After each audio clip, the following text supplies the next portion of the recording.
Buongiorno, benvenuti alla TG Sicilia. Le principali notizie. La Procura di Catania ordina 9 arresti in tutta Italia per pedopornografia online. Sequestrate migliaia di immagini raccapriccianti con abusi anche su bimbi piccolissimi. 26 gli indagati. Il rogo di Vittoria, i ragazzi del comune lanciano una raccolta fondi per aiutare la giovane in fin di vita assieme al padre.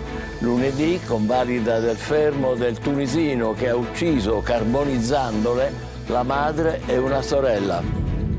I paradossi dell'emergenza idrica in Sicilia. Asciutta la fontana di Licata nell'Agrigentino. L'acqua forse dirottata da un privato. Guerra dei rubinetti anche tra i comuni in provincia di Trapani. A Misili Scemi in 5.000 a secco da giorni. A Messina sequestrato il parco Aldo Moro, inaugurato solo 3 settimane fa. Al suo interno sospetto materiale inquinante, addirittura a quanto pare amianto. Catania, alla playa una distesa di alghe sommerge di verde anche i primi metri di spiaggia. Oltre al pessimo umore dei bagnanti non dovrebbero esserci rischi per la salute.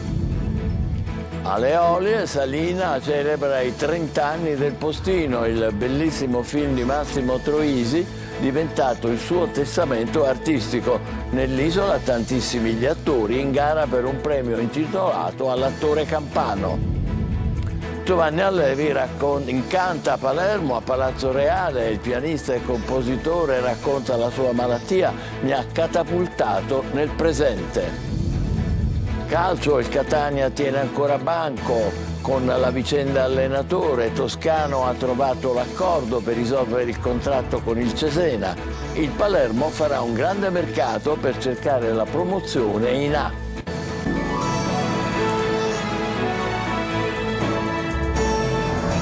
Bentrovati. Pedopornografia, 9 arresti per un'indagine della Polizia Postale di Catania, sequestrati migliaia di file con immagini raccapriccianti di abusi anche su bambini piccolissimi.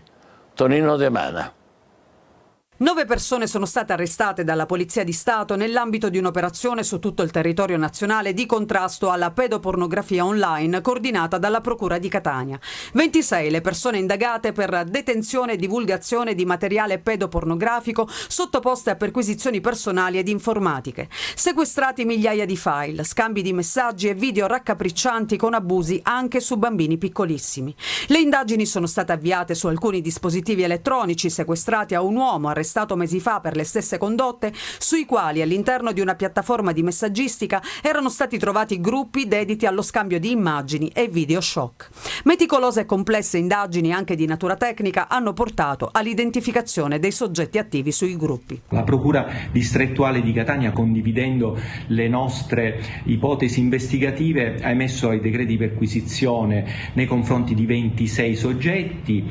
Le perquisizioni hanno avuto esito positivo. 9 di questi soggetti sono stati arrestati in flagranza per detenzione di materiale pedopornografico. Le perquisizioni sono state eseguite su tutto il territorio nazionale, in particolare a Catania, Milano, Roma, Genova e Bari. Uno degli arrestati, oltre a migliaia di file pedopornografici, aveva nella disponibilità del suo cloud il formato digitale del libro Guida del pedofilo. Il materiale sequestrato è al vaglio della Procura di Catania e della Polizia Postale per ulteriori approfondimenti investigativi utili anche all'identificazione delle giovani vittime.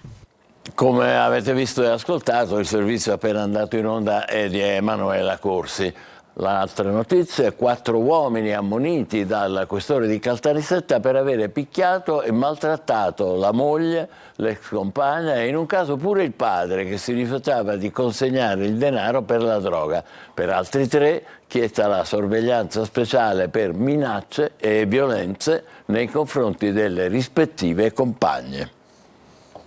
Vittoria, lunedì convalida del fermo per il giovane di origine tunisina che ha dato fuoco all'abitazione uccidendo la madre e una delle sorelle carbonizzandole. Intanto i ragazzi di Vittoria hanno lanciato una raccolta fondi per aiutare l'altra sorella che lotta tra la vita e la morte assieme al padre. Emanuela Corsi.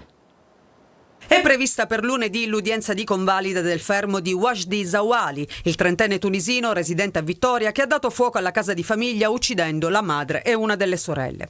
L'uomo è in isolamento nel carcere di Ragusa con l'accusa di omicidio volontario premeditato, aggravato dalla crudeltà e dal vincolo familiare e tentato omicidio. Quello che sembrava il gesto di un folle in realtà era stato pianificato in maniera lucida. Il giovane chiedeva sempre soldi alla famiglia e spesso picchiava i familiari, soprattutto le sorelle, come confermato dagli stessi vicini. Wajdi forse non era un pazzo, come detto in un primo momento, ma un violento con diversi precedenti penali. Nel 2014, ancora ventenne, aveva partecipato ad una spedizione punitiva a Comiso assieme ad altre 7 persone di origine nordafricana. Il branco si era introdotto all'interno di un'abitazione e ferito 3 persone. Prima di fuggire aveva rubato anche del denaro. In quella circostanza era stato arrestato per rapina, violazione di domicilio e lesioni pluriaggravate continuate in concorso. Posto ai domiciliari era evaso per 2 volte. Al momento della strage invece era sottoposto alla misura di sicurezza della libertà vigilata per altra causa. A Vittoria quindi in tanti si chiedono se questa tragedia poteva essere evitata. Intanto restano stabili ma gravissime le condizioni del padre Kamel che si trova al civico di Palermo. Lotta invece ancora tra la vita e la morte nel reparto di rianimazione dell'ospedale Cannizzaro di Catania Umaima, l'altra sorella rimasta vittima dell'incendio. Umaima aveva completato gli studi del 5º anno del liceo scientifico Mazzini e avrebbe dovuto sostenere tra qualche giorno gli esami di maturità. I giovani di Vittoria hanno lanciato una raccolta fondi sulla piattaforma GoFundMe per aiutare la ragazza, descritta da tutti come gioiosa e allegra. I paradossi dell'emergenza idrica. Asciutta la fontana di Licata, in provincia di Agrigento, l'acqua forse dirottata da un privato. Davide Sardo. Nella guerra dell'acqua che vede tutti contro tutti può accadere anche che il corso di una fontana venga deviato per fini personali e quanto sospettano i carabinieri di Licata che stanno indagando sull'improvviso prosciugamento della fontana Romano rifornita dall'acquedotto romano in contrada Cannavecchia nei pressi dell'ospedale San Giacomo d'Altopasso. La fontana adesso è incredibilmente vuota. Si tratta di una fonte inesauribile ed ecco perché si ipotizza che mani ignote abbiano deviato il corso dirottando l'acqua altrove anche per usi irrigui. I carabinieri stanno setacciando la zona alla ricerca di eventuali allacci abusivi e per scoprire i boicottatori. Licata, che attende la costruzione del dissalatore dal 2006, è a secco e i cittadini sono pronti a scendere nuovamente in piazza a lanciare allarme il sindaco Angelo Balsamo. Abbiamo fatto il punto della situazione e abbiamo evidenziato che Licata attualmente riceve meno della dotazione organica prevista da 110 litri al secondo che dovremmo ricevere. Ne riceviamo poco meno di 50 litri, l'invaso di Savarello è completamente vuoto al secco e abbiamo serie difficoltà per garantire l'approvvigionamento idrico sia per uso civico sia per le attività che insitano a Licata, dal villaggio Serenusa, ristorazione e tutto il resto. La crisi idrica in Sicilia, già riconosciuta e dichiarata dal governo Meloni una emergenza nazionale, assume giorno dopo giorno connotati disastrosi. Non piove da mesi e non si travedono inversioni di rotta. La rete siciliana, basata sugli invasi, è in stato terminale. Le riserve di acqua potabile sono ridotte ai fondali, spesso carichi di sedimenti per la mancata manutenzione. E anche tra Trapani e Misiliscemi è guerra per l'approvvigionamento idrico. Il nuovo comune, che è diventato autonomo da poco dal capoluogo, si ritrova con 5.000 utenti senza acqua da giorni. Laura Spanò. La crisi idrica sta mettendo a dura prova i rapporti di vicinato tra il comune di Trapani e quello di Misiliscemi e intanto migliaia di persone rimangono senza acqua. A Misiliscemi non arriva una goccia d'acqua da giorni, la città è isolata e 5.000 utenze sono a secco. Questo perché non c'è un bypass che smisti l'acqua della condotta di Bresciana nel nuovo comune che fino a pochi anni fa era solo una frazione del capoluogo. Il comune di Trapani potrebbe utilizzare le pompe di sollevamento di Marracco per dirottare l'acqua a Misiliscemi. Basterebbe un bypass per rendere autonoma la città, dice il sindaco Salvatore Tallarita. Trapani, risponde il sindaco Giacomo Tranchida, non è tenuta a erogare acqua a Misiliscemi, respingendo le accuse mosse dal collega secondo il quale Trapani volontariamente chiude il sistema di pompaggio a Marracco, lasciando i misilesi senza acqua. L'approntamento di 250 litri al secondo da Bresciana a San Giovannello non sarebbe sufficiente a riempire il serbatoio, dove ne arriverebbero solo 130 su 160. Ne mancano 30, proprio quelli inviati a Misiliscemi. Ad acuire poi il problema le due comuni le rotture provocate dai lavori che una ditta stava effettuando per conto dell'Enel. A Messina, clamoroso sequestro del parco Aldo Moro, inaugurato appena 3 settimane fa. Ritrovato sospetto materiale inquinante, addirittura forse amianto. Francesco Triolo. Dall'inaugurazione in pompa magna di 3 settimane fa con l'apprezzamento di tutti, all'ingiallimento dell'erba, al sequestro e il riassunto del percorso del nuovo parco Aldo Moro nelle ultime 3 settimane.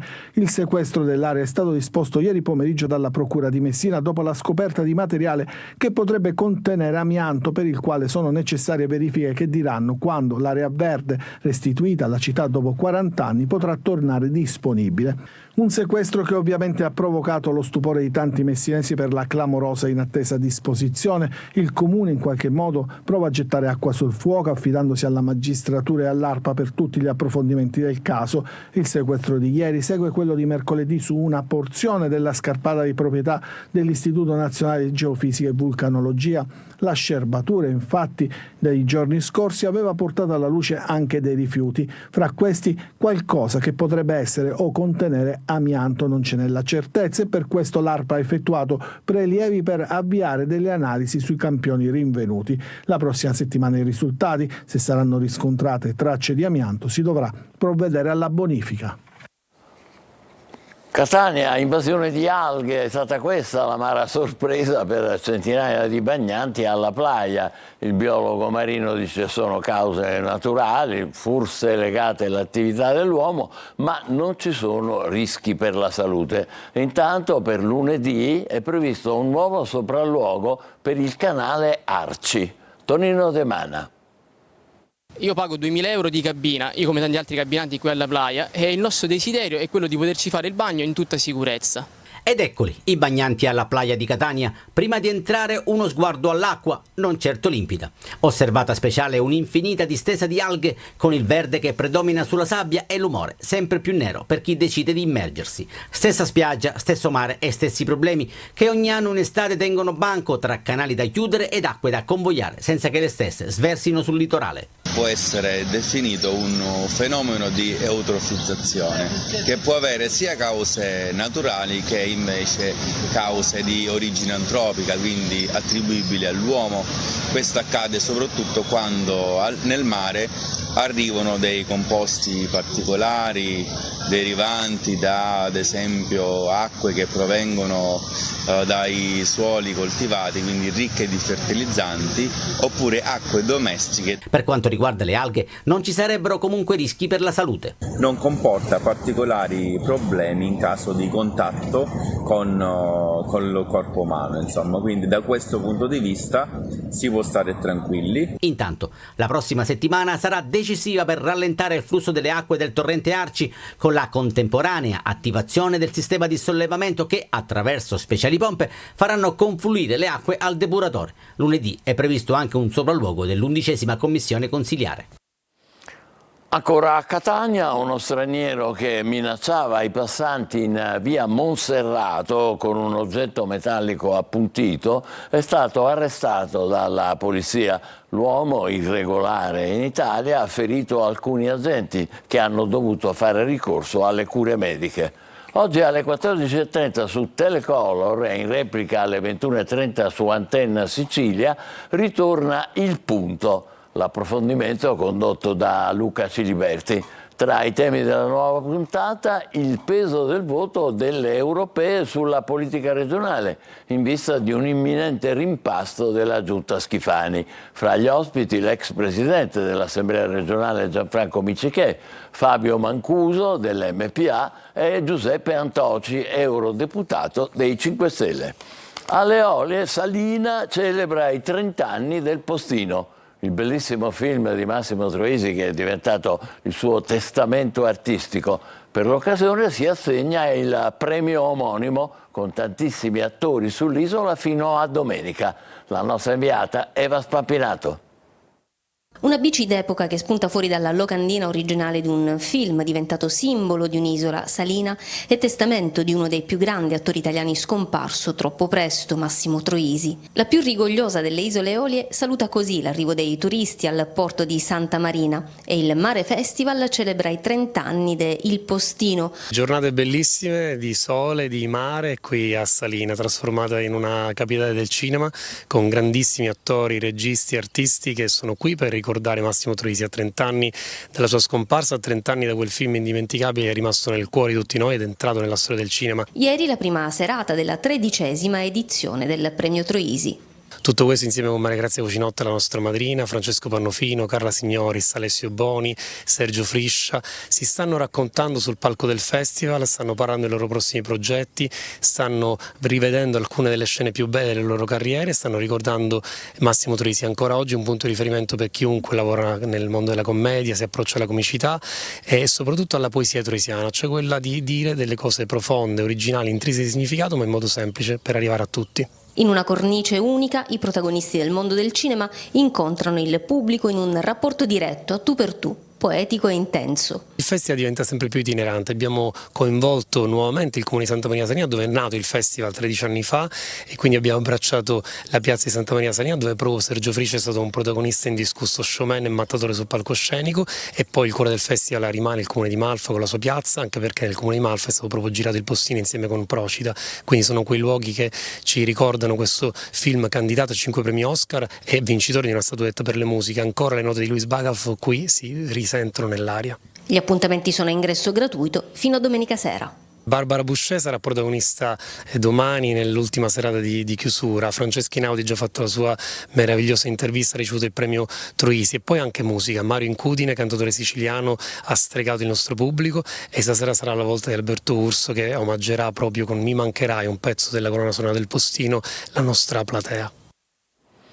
Tutto questo a Salina, invece adesso andiamo a Palermo dove Giovanni Allevi incanta Palazzo Reale. Il pianista e compositore ha raccontato anche la sua malattia. Mi ha catapultato, ha detto, nel presente. Marco Gullà.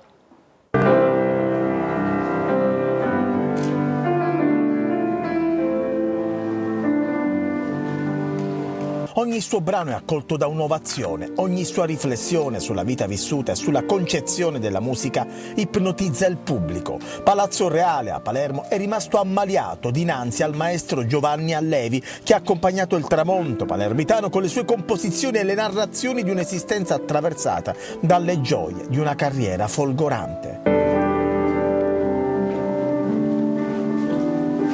E poi il maestro Allevi torna a parlare della malattia che lo ha bloccato per un po' di tempo. Mamma mia, sì, ho 2 vertebre fratturate, collassate, si sono schiacciate. Però? Certo, suonare il pianoforte con un dolore alla schiena così sapendo che tra l'altro si tratta di un dolore cronico che probabilmente non andrà mai via. Però mi sono accorto che non è stato quello il problema principale. Il problema principale è stato il tremore alle mani. Certo, perché quello, meno male, per suonare le mani sono l'elemento fondamentale. Pensavo fosse un po' secondario, invece no. Bisogna immaginare una situazione positiva per ingannare il cervello, dice Allevi, che suona e incanta tutto il pubblico presente.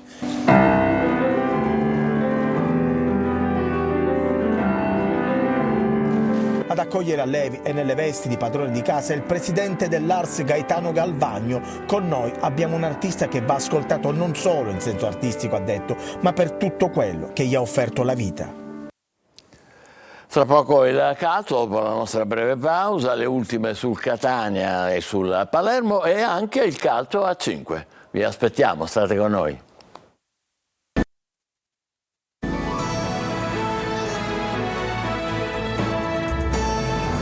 Eccoci al calcio a Catania Atene, ancora banco la vicenda allenatore. Toscano avrebbe trovato l'accordo con il Cesena per la risoluzione. Le firme a inizio settimana. Poi il suo arrivo a Catania. Marco Carli. C'è l'accordo per la risoluzione col Cesena. Nella settimana prossima Toscano sarà a Catania. La telenovela è stata lunga, ma questa volta la parola fine potrebbe essere veramente scritta. L'ex tecnico del Cesena sembrerebbe aver trovato l'accordo con la società che ha portato in Serie B e che lascerà. Il punto è legato alla burocrazia e alle firme che dovrebbero essere apposte in avvio della prossima settimana. Anche la vicenda d'Aversa è collegata di conseguenza. Il tecnico designato per prendere il posto di Toscano potrebbe così sottoscrivere il contratto con i bianconeri. Insomma, un domino che si completa anche a Catania. Poi diventerà determinante il mercato di entrate, non solo quello. Ad esempio, una buona parte dei giocatori attuali dovrebbero lasciare lo Azzurro. Si ripartirà in tutti i sensi e Faggiano già lavora per trovare le soluzioni migliori. Insomma, il tempo che si è allungato per l'allenatore dovrebbe non impattare troppo sul mercato, anche perché il Catania e Toscano parlano da tempo. Si dovrà correre per rispettare il ritmo che lo stesso Faggiano ha definito in conferenza stampa, mettere una buona parte della rosa a disposizione del tecnico ad Assisi fra un mese, anche perché fra Coppa Italia Maggiore, Coppa DC e campionato il detto calcio d'agosto non sarà più valido, si incomincerà presto a fare sul serio. Giorni di riflessioni e lavoro per il Palermo sul fronte mercato. Il club rosanero è alla ricerca di giocatori importanti per far fare il salto di qualità alla squadra in vista della prossima stagione. Marco Gullà. Il Palermo punta ai big, dalla Padula viola per passare da Casadei. Il City Group vuole costruire una squadra che questa volta punti alla promozione diretta in Serie A. E allora occorre un salto di qualità. Tanti nomi, ma al momento massimo riservo sulle trattative. Per il reparto offensivo, il club rosanero sta monitorando alcuni profili: Sebastiano Esposito, Samuele Mulattieri, Pedro Mendes e anche Cristian Lapadula. E poi più defilato De Frel del Sassuolo. Poi capitolo Brunori. Il rapporto tra il Palermo e il suo capitano sta vivendo un periodo complicato come mai era successo negli ultimi 3 anni, e con ogni probabilità il futuro porterà il calciatore lontano dal capoluogo nella prossima stagione. Per lui potrebbero aprirsi le porte del Genoa in Serie A. Infine, situazione prestiti, il Palermo ha deciso di non riscattare nessuno. Tornano alla base Henderson, Koulibaly, Mancuso e Traoré. Prossima settimana decisiva per alcune trattative. Calcio a 5, la Meta Catania pareggia la serie della finale scudetto con Napoli. Nella bozza del Pala Catania la squadra rossazzurra si impone per 2-1 e rimanda a gara 3 l'assegnazione del 40° tricolore. I catanesi nella gara 2 partono con un ritmo indiavolato e mettono subito alle corde i partenopei. Podda sblocca il risultato, la squadra campana pareggia, ma nella ripresa è Musumeci a indirizzare definitivamente il match. La Bella, che assegnerà il titolo, si terrà ad Aversa venerdì 21. Noi ci fermiamo qui, l'appuntamento è come al solito alle 20, grazie per essere stati con noi, buon pomeriggio.